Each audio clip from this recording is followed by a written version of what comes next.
Andito sa ating studio ngayon mga kamag-anak po ng isang OFW na sila ho'y supposed to be makakatanggap ng 30,000 pesos na ipinadaan po sa pamamagitan ng Western Union.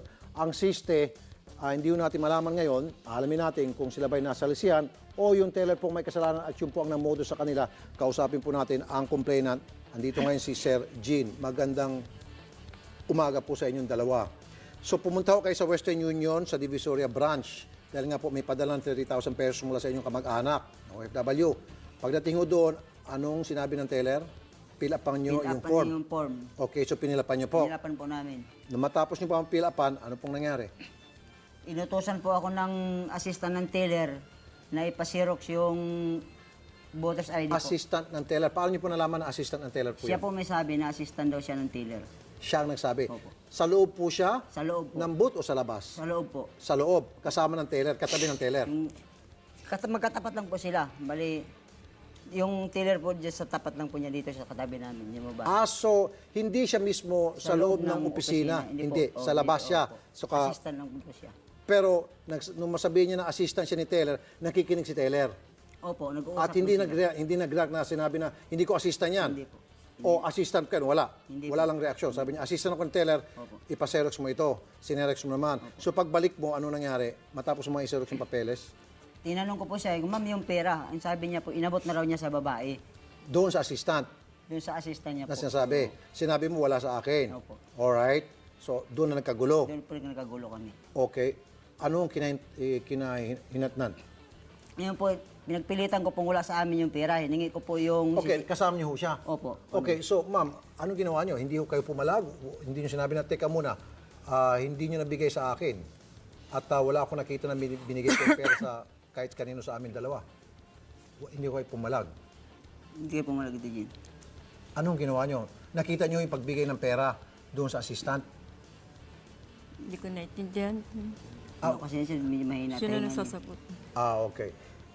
Ngayon, kaya po kayo napunta rito dahil nagreklamo kayo sa pulis. In fairness sa ating kapulisan, pumunta sila doon, rumisponde sa Divisoria branch ng Western Union, mag-imbestiga, pero ayaw mag-cooperate ng Western Union, ayaw magbigay ng CCTV para magkaalamanan sana. Opo. Pati kayo ay bigyan ng kopya. Kopya. Kaya po kayo napunta rito. Tama? Opo. Sige. Para magkalinawan na po, makakausap natin sa linyang telepono si Miss Bea Galsim, Supervisor ng Western Union Divisoria Branch.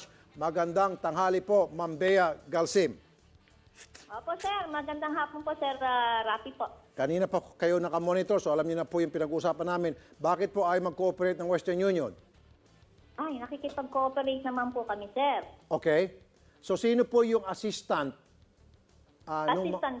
Assistant po ng teller ninyo na napagbigyan po ng pera ng inyong teller?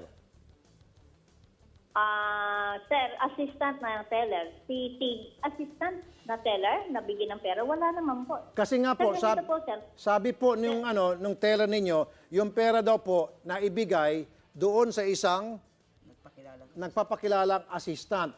Sabihin na po natin, for the sake of argument, yun po ay hindi assistant ng inyo pong teller. Naibigay po yun sa isang taong nagsasalisi sa lugar na yon. Bakit po hindi nyo muna siniguro na yung binibigyan yung pera, sila po talaga yung recipient ng perang yon sa pamagitan po ng papakita muli ng ID with picture? Ba't hindi po ginawa ng inyong teller yon? Sir, hindi po tayo pwede mag-comment, sir, kasi wala po dito yung teller, sir. Okay. Opo, tsaka check na po na lang natin sa CCTV. Mahirap po tayo magsalita. Online pa naman po tayo. Okay, I So, understand. baka magkamali tayo, pare-pares tayo magkamali Sige, po. I know, I appreciate it. Kaya nga sir, ma'am, binibigyan namin kayo ng pagkakataon na magsalita dahil meron po silang aligasyon and then pwede niyo pong kontrahin ang kanilang aligasyon base po sa ginagawa niyong investigasyon. Kung naimbestigahan niyo na po. Opo, Kasi ma'am, I'm sure, naimbestigahan niyo na po ito dahil yung police po mismo pumunta sa inyong tanggapan eh. Sana, nung mga oras na mismong yon, you should have investigated. Tama? Opo, sir. Actually, sir, nagkataon lang na holiday. Wala po kasing office. Kaya nung Monday, early in the morning, Opo. talaga pong inayos na po yan. Okay, sige po ma'am, Actually, shortcut. Base po sa inyong ginawang investigasyon, ano pong nangyari? Actually, hindi ako pwede magsalita, sir, kasi wala ako nung nangyari dito yon, sir. Hindi nga, kaya nga ma'am, base nga po sa inyong pag-iimbestiga, pagtatanong sa inyong teller at pagtitingin po sa CCTV, ano po ang nangyari? Sir, wait muna tayo kasi wala kaming permission din sa head office ko anong dapat namin. Hindi ma'am, that's not Dadaan good. po tayo, sir. Ma'am, Opo, ma'am. Kasi meron naman po tayong CCTV. Kasi saka hindi kami prepare kung online kagad tayo dito, sir. Teka muna, ma'am. All you need to do is look at the CCTV and then get the statement of your teller. Pagsamahin nyo lang yung 1 plus 1 equals yung side ninyo. Eh, ma'am, pinaikot-ikot nyo kami. Pati kami ba naman, paikutin nyo po, madam? Ay, sir, hindi po, sir. Talagang inaayos po namin, sir, po yun. Okay, sige, sige, okay. Actually, Another- sir, ginawa na po yung verdict Alright, kanina. are you willing to give a copy of the CCTV sa police Yes, at sa sir. may-ari? Yes, sir. Yes, sir. Yes, sir. Willing po talaga, sir. Actually, kanina nga Okay. po, Sige. inaayos na nila. Alright, good. Hinihintay lang po namin yung Good, verdict. good. Hinihintay lang. Kasi Nakausap ako niyo. mismo kukunin. Okay, Ako. bakit hindi niyo pa rin po nakakausap yung teller hanggang ngayon para tanungin po yung kanyang panig? Alin po yung teller? Opo, bakit ayaw niyong kausapin pa? Actually, sir, yung teller po kasi ngayon RD, rest day po niya. Tomorrow Ma'am po, naman, RD. ma'am Ay, naman, nakausap, ma'am, sir. ma'am, at stake dito is the reputation of your company. At malaking pera po ang nawawala at kayo po ay pinagbibintangan na namomodos. So kung ako po sa inyo, sandali lang ma'am, kung ako po ay isang opisyal ng kumpanya, tulad niya na pinagbibintangan ng namodos, ipapatawag ko po, kung hindi man, I would even go to the house of that teller para sabihin, hoy, halika rito, nakataya yung pangalan nating kumpanya, magpaliwanag ka. At ma-interview tayo sa TV. You should have done that. Diba? But you didn't. Opo, sir, Why? willing naman po. Kasi wala lang kasi yung teller dito, sir. Actually, Kaya nga ma'am, di ba ma'am, so, lahat ng tao ngayon sa mundo may cellphone, ba't di mo tawagan sa cellphone kanina nung sabihin namin kayo po yung interview namin para kunin yung side, para sabihin, hoy, teller, ano bang nangyari? Bigay mo yung side mo.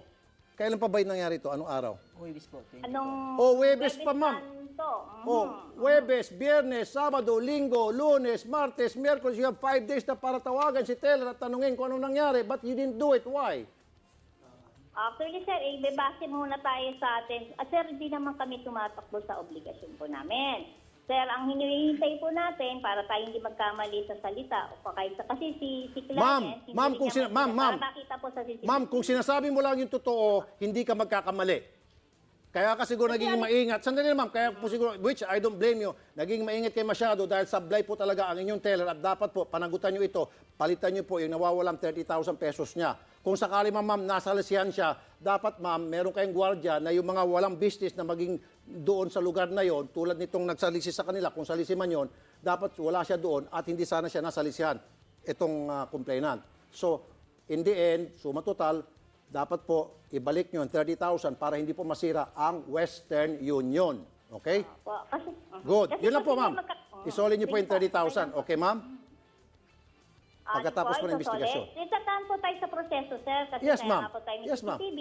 Opo. Plus may investigation po tayo. Okay. At hingin natin ang side din po ng aming Opo. isang seller. I know. At hingin nga din namin yung I claim know. yung sa kliyente. Kaya talaga pong nasa, at least po nasa pulis na nga po eh. Opo. Yung araw Sige. na yun talagang pinapulis na Sige. rin po. Sige po. Para makarinig po yung side nila pare-pare. Sige, ganito po gawin natin. Itutuloy po natin mamaya kasi ma'am, bitin tayo. Mamaya po doon sa Wanted sa radyo, marami tayong oras doon. Sige po, magpaliwanag kayo. By then siguro, 2 o'clock pa yun. Tawagan niyo po si teller para si teller magpaliwanag. Kahit na po sabihin natin day off niya, kailangan po magsalita siya kasi matagal na, 5 days na eh. At saka malaking perang naka-involve dito at nakataya po yung pangalan ng Western Union. Ano po? Opo, sir. Sige Wala po. pong Okay, problema. good. Check natin po kung nandito po yung ating teller kung Very nasa, good. wala naman siyang lakad. Opo, imposible naman po. 1 week yung day off niya. Ano po? Salamat po ha. One day lang po, sir. One day lang. One day Opo, lang. Maraming salamat, sir. Opo, Oh, ha, maraming mamaya salamat. usap ulit tayo at wag muna kayo umalis. Mamaya Ay, mag-usap-usap pa sige kayo. pa, sige pa. Salamat po sa inyong time na binigay sa amin, Madam Bea Galsim. Be sure to come back. Use 5 everywhere. Copyright 2016.